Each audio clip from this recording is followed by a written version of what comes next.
تو بہت کامن سی ایک ایگزامپل تھی سمجھانے کے حساب سے. تو اس میں ایسا مزہ آ رہا ہے اب اس میں کہ الحمد للہ اللہ تعالیٰ اس میں استقامت دے. اس میں جو آپ نے جو 4th پوائنٹ آپ نے بتایا تھا نا جنت میں لے جانے والے عمل میں کہ اللہ کی کتاب اور نبی کی سنت سے وابستہ ہونا, تو میں یہ سوچ رہی تھی کہ پہلے بھی ہم لوگ بہت سارے کام ایسے کرتے تھے کہ جو ہے بس وہ شروع سے چلتے چلے آ رہے تھے کہ جو ہے جیسے کپڑا پہننا ہے تو پہلے رائٹ سائڈ سے پہننا ہے. اب وہ ہمیشہ امی دادی نانی ان لوگ نے بتایا تھا رائٹ سائڈ سے پہننا شروع کرو اور لیفٹ سائڈ سے اتارنا شروع کرو. پہلے شعور میں نہیں تھا, اور ان لوگوں نے بھی مطلب اتنا زیادہ ہمیں ایمفیسائز نہیں کیا. ہاں بس وہ ایک کام کر رہے ہیں, سیدھے ہاتھ سے کھاؤ, چمچ کے بجائے ہاں انگلیوں سے کھاؤ. تو بہت چھوٹی چھوٹی چیزیں, واش روم جانا ہے تو سیدھے پاؤں سے انٹر ہو, لیفٹ پاؤں سے نکلو.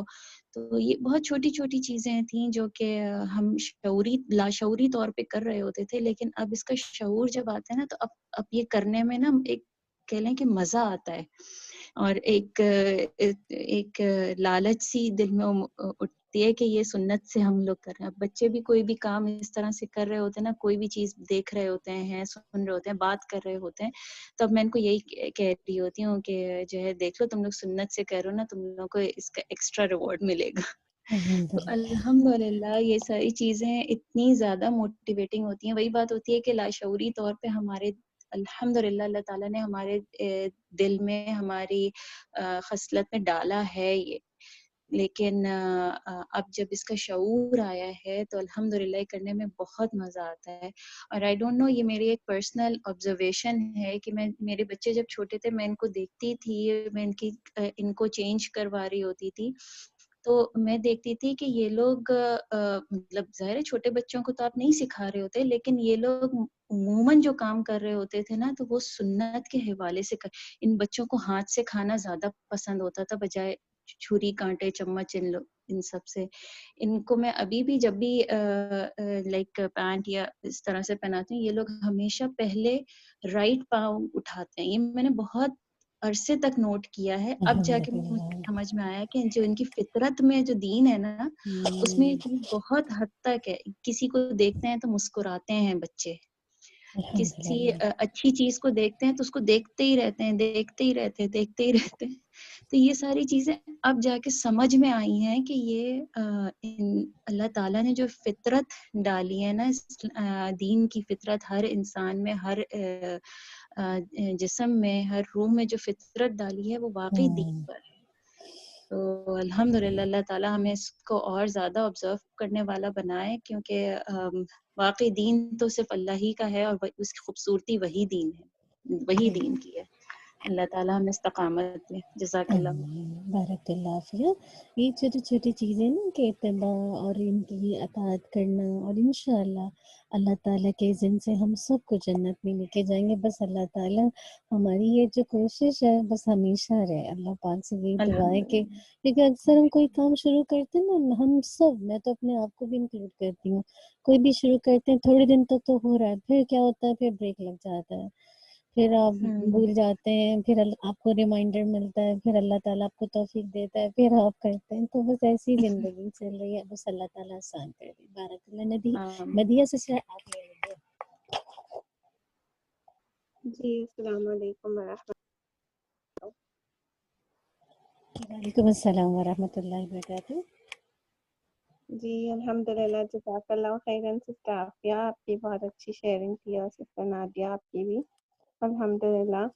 اور سسٹر فاطمہ جیسے آپ کہہ رہی ہیں نا کہ ہم کوئی کام کرتے ہیں, شروع کرتے ہیں اور پھر بھول جاتے ہیں, تو میں بھی بالکل یہی بات سوچ رہی تھی نا. اب جب شروع ہوا تھا نا, تو ہم نے جیسے اپنے گھر میں نماز کی جگہ تو خیر پہلے ہی بنا لی تھی, اس سے پہلے ہی سے تیاری کری تھی رمضان سے پہلے ہی نا, کہ فارم میں آ جائیں, جماعت سے نماز ہونے لگی تھی الحمدللہ جگہ وغیرہ. تو لیکن جب رمضان شروع ہوا تو کیونکہ ایک عادت تھی نا ہمیشہ مسجد جانے کی, تراویح پڑھنے کے لیے, اور تو میں نے یہی اسٹارٹ کیا کہ پہلے اذان ہوگی نا, تو یا تو ہسبینڈ دیتے تھے یا بیٹا دیتا تھا, لیکن یہ کہ تھوڑے دن کے بعد پھر بھول گئے.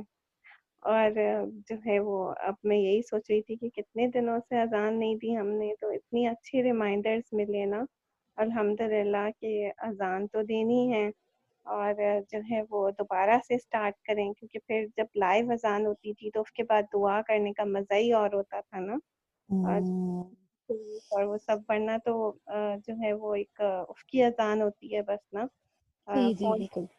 تو الحمدللہ یہ اتنے اچھے ریمائنڈرز ملے، اور جو سب سے اچھی بات مجھے لگی وہ یہ کہ اتنی حدیثیں، بہت ساری حدیثیں اذان کی مجھے پتہ نہیں تھیں، نیو تھی میرے لیے۔ کچھ تو مجھے پتہ تھیں جیسے گردن لمبی ہوتی ہے، لیکن جو اتنی ساری احادیث ہم نے دیکھی تو مجھے لگا کہ یہ سب تو شیئر کرنے والی ہیں نا، شیئر ہوں گی تو شوق ہوگا نا کہ نہیں دینی ہے۔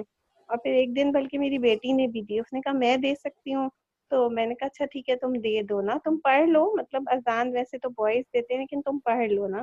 تو اس نے بھی شوق میں دی نا، لیکن وہ اتنی افراتفری ہوتی ہے سب کو جمع کرنے میں کہ بس اسٹارٹ کریں نا نماز، ٹائم ہو گیا، نہ اذان نہ اقامہ، بس ایسے ہی کوئی بھی اسٹارٹ، جو بھی، جیسے میں اپنے ہسبینڈ سے کہتی ہوں بس آپ اسٹارٹ کر دینا، وہی پڑھاتے ہیں زیادہ تر، تو میں کہتی ہوں بس آپ اسٹارٹ کر دیں پھر سب جمع ہی ہو جائیں گے نا۔ الحمدللہ مجھے بہت اچھا لگا کہ میں یہ حدیثیں جو ہیں وہ شیئر کروں گی انشاءاللہ تعالی، تو اس سے موٹیویشن ہوگی۔ اور ہماری مسجد نے ابھی یہ پروگرام اسٹارٹ کیا ہے کہ وہ بچوں کی اذانیں ریکارڈ کر کے بھیجیں ہم، تو فجر کے وقت وہ پلے کریں گے نا۔ تو میں یہ سوچ رہی تھی کہ جیسے بیٹا میرا بہت بزی ہے، جیسے 14 ایئر اولڈ تک کے بچوں کے لیے وہ پروگرام ہے، تو میں اس کو کیسے موٹیویٹ کروں کہ تم یہ ریکارڈ کر دو مجھے نا۔ اور میرے ذہن میں ثواب کا کانسیپٹ نہیں تھا، میرے ذہن میں کانسیپٹ یہ تھا کہ اور بچوں کی اذانیں پلے ہو رہی ہیں تو میرا بیٹا بھی ہو، مطلب ہم لوگ کمپٹیشن میں زیادہ رہتے ہیں نا۔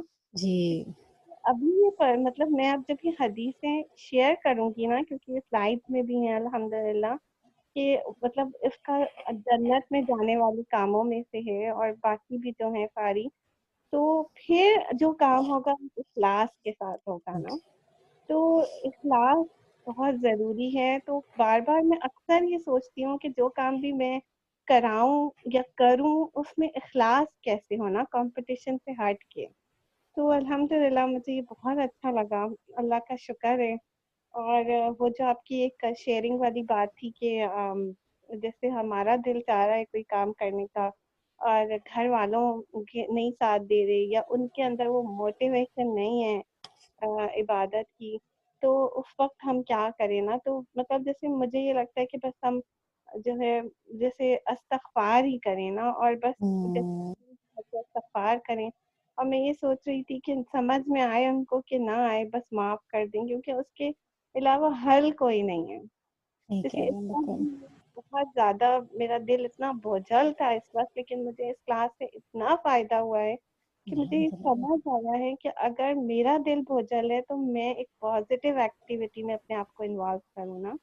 تو مجھے اچھا لگا ہے اس وقت صبح صبح، اور صبح صبح ہی ہم نے الباطن کا لفظ پڑھا، اور الباطن کے اندر مطلب مجھے پہلی دفعہ یہ بات سمجھ آئی کہ الباطن کا میں ہارٹ، جیسے اللہ تعالیٰ کو ہارٹ کی چیزیں پتہ ہے نا ہماری، تو ہارٹ کی جو صفائی ہے اس پہ جیسے میں بہت زیادہ ورک کرنے کی کوشش کرتی ہوں، لیکن کبھی کبھی اتنی زیادہ حالت خراب ہوتی ہے وسوسوں سے اور پریشانی سے، بس استغفار استغفار، اس کے علاوہ کچھ سمجھ نہیں آتا نا کہ کیا کریں۔ یہ بہت اچھی بات ہے کہ ہمیں اللہ سے حیا کرنی ہے نا، تو بس مسلسل ہی کوشش ہے نا۔ اور علم میں جو درجوں کی بات ہوئی کہ علم سے درجے بڑھتے ہیں، تو وہ درجے اس لیے بڑھتے ہیں کہ علم سے عمل تبدیل ہوتا ہے نا۔ اب جیسے ہم نے چیزیں پڑھی ہیں، تو اگر ایک دفعہ بھی کر لیا کہ گھر کے اندر پوری ساری حدیثیں فالو کر لیں، درود شریف، رضیت باللہ، اشہدو، پھر کب کچھ تو یاد رہتا ہے اور کچھ یاد نہیں رہتا، یا اتنی جلدی میں ہوتے ہیں کہ نہیں ہو پاتا، تو بھی درجے تو بڑھ گئے نا، کیوں؟ کیونکہ عمل ہو گیا نا اس پہ، تو عمل کی وجہ اور آخرت کی فکر لگ جائے، یہ جو بات تھی نا اس میں کہ جنت میں جانے والے کاموں میں کہ آخرت کی فکر لگ جائے، تو بس یہی جو ہے نا مجھے لگتا ہے فوکل پوائنٹ ہے کہ جو کچھ ہم اس وقت کر رہے ہیں یا جو کچھ بھی کر رہے ہیں، اگر وہ آخرت کے لیے ہے تو بس پھر تو فائدہ ہے نا انشاءاللہ تعالیٰ نا. اور بس الحمد اسی چیز سے ہم کر سکتے ہیں اپنے آپ کو نا فوکس کہ بس آخرت کی فکر ہمیں لگ جائے. ویاکم سسٹر مدیحہ، آپ نے بہت اچھا سمرائز بھی کیا. اور مجھے لگتا ہے کہ ہم صبح بیٹھنے سے پہلے ہم سب امتحان سے گزر کے ہی آ رہے ہوتے ہیں، اور مجھے ایسا لگتا ہے کہ یا اللہ کہ مطلب اب دیکھیں نا، نیکی کا کام کرو تو اتنا آسان نہیں ہوتا. اللہ تعالیٰ کی طرف سے بہت ٹرائلز آتے ہیں آپ کو وہاں تک پہنچنے تک نا. اور میں یہی سوچ رہی ہوتی ہوں کہ یا اللہ بس یہ کہ جہاں ہم الحمدللہ مطلب ایسے موقع پر آپ سے بعض اوقات ایسا ہوتا ہے نا کہ آپ اس وقت بے بس ہوتے ہیں، آپ کا ایک دل چاہ رہا ہے لیکن سامنے والے کا دل نہیں چاہ رہا. اور آپ جب اسپیشلی کمبائن فیملی میں رہتے ہیں، آپ کے ساتھ ساری چیزوں کے سنہری ہوتے ہیں، چھوٹے بھی بچے ہیں، ہر ایج کے بچے ہیں، تو اس وقت آپ تھوڑا سا پریشان بھی ہوتے ہیں. پھر آپ کی ذمہ داری دوسری بھی ہوتی ہے ایز اللہ کے پیغام پہنچانے کے حوالے سے. تو اس وقت بس اللہ تعالیٰ سے جیسے آپ نے کہا نا حسبی اللہ یا استغفار واقعی بہت فائدہ دیتا ہے. اور اللہ تعالیٰ بس ہمارے لیے کاموں کو آسان کر دے، کیونکہ جب سیشن کرو نا تو پھر آٹومیٹیکلی اپنی غلطی بھی نظر آتی ہے، اور پھر آپ کو احساس ہوتا ہے کہ نہیں کہاں پہ آپ کو کام ڈاؤن ہونا چاہیے تھا نا. تو بس اللہ تعالیٰ آسان کرے. آمین. جزاک اللہ سسٹر مدیحہ، بارک اللہ فیک. سسٹر افشاں پلیز آپ لے لیجیے. السلام علیکم ورحمۃ اللہ وبرکاتہ. وعلیکم السلام ورحمۃ اللہ وبرکاتہ. میری ساری بہنوں نے بہت ساری باتیں شیئر کر لی ہیں، الحمدللہ ماشاءاللہ سب کچھ کور ہو گیا ہے. میں نے اپنے لیے آج جو 2 پوائنٹ بنائے ہیں، ایک وضو اور اذان. جو وضو کی آپ ڈیٹیلز ہمیں حدیثوں کے تھرو مل رہی ہیں، ان کی اویئرنیس مطلب وہ ایک بیک آف دا مائنڈ تھیں، لیکن اب وہ مطلب وقت کے ساتھ بھول چکے تھے. تو ان سب کو اب ریوائیو کرنے کے لیے میں نے اپنے لیے جو لسٹ بنانی ہے وہ وضو کی ہی بنانی ہے، کیونکہ وضو میں سب سے الحمدللہ. زیادہ سستی آتی ہے، اور ہمیں بھی اور بچوں کو بھی. تو اگر ہمیں اس طرح سے حدیثوں کے ذریعے سے ہوگا نا تو ہمیں اس میں خوشی بھی آئے گی اور کرنے کا دل چاہے گا اور بہتر کریں گے ہم. اور اذان کا اہتمام انشاءاللہ تعالی کوشش کروں گی کہ میں الحمدللہ اپنے بیٹے کو سکھاؤں کہ تاکہ وہ اذان دے. یہ تو بچے خوشی سے بھی کریں گے میرے خیال سے. بچے تو خوشی سے کرتے ہیں. انشاءاللہ. جزاک اللہ خیر. ویاکم سسٹر افشاں، بس اللہ تعالیٰ ہم سب کو وضو کی حفاظت کرنے والا بنا دے. ہم سب سے ایک سستی ہو جاتی ہے. کتنی دفعہ میں سوچتی ہوں کہ بیٹی کو سلاتے ہوئے پہلے وضو کر لوں پھر اس کو سلاؤں، لیکن بچے ہیں نا سونے کے کرتے ہیں، اور ساتھ ہی آپ کی نیند لگ جاتی ہے. آپ کی نیت ہوتی ہے لیکن پھر آپ بعض اوقات سو جاتے ہیں. تو میں یہ سوچتی ہوں کہ ہر انسان اپنی نیتوں کے مطابق اٹھایا جائے گا نا. تو اللہ تعالیٰ سے گمان یہی ہے کہ اگر نیت بھی ہوگی اور کسی وجہ سے انسان نہیں کر سکا ہوتا نا، میں اکثر میرے ساتھ تو یہ ہوتا ہے، میں اذکار اگر شروع بھی کرتی ہوں نا، مجھے لگتا ہے میں اذکار پتہ نہیں کتنے پڑھے میں سو چکی ہوتی ہوں. تو میرے کبھی ساتھ کبھی بھی. ایسا ہوتا ہے اتنی تھکن ہوتی ہے آپ کو کہ آپ کو جی احساس ہی نہیں ہوتا نا. جی. اللہ میاں قبول کرے. آج بتایا بھی نا آپ نے انشاءاللہ کہ گمان، ہمارا گمان ہونا چاہیے اللہ سے اچھے کا، جی تو صحیح بس کہہ اس رہی کا ہیں. انشاءاللہ. بس اللہ تعالیٰ سے اللہ یہی ہے. جزاک اللہ خیر، بارک اللہ فیک. آپ سب کا آنے کے لیے اللہ تعالیٰ آپ سے قبول فرمائے. آمین. جزاک اللہ خیر، بارک اللہ فیک. سبحانک اللہم و بحمدک، اشہد ان لا الہ الا انت، استغفرک و اتوب الیک. سبحان ربک رب العزت عما یصفون وسلام علی المرسلین والحمد للہ رب العالمین. السلام علیکم و رحمۃ اللہ وبرکاتہ.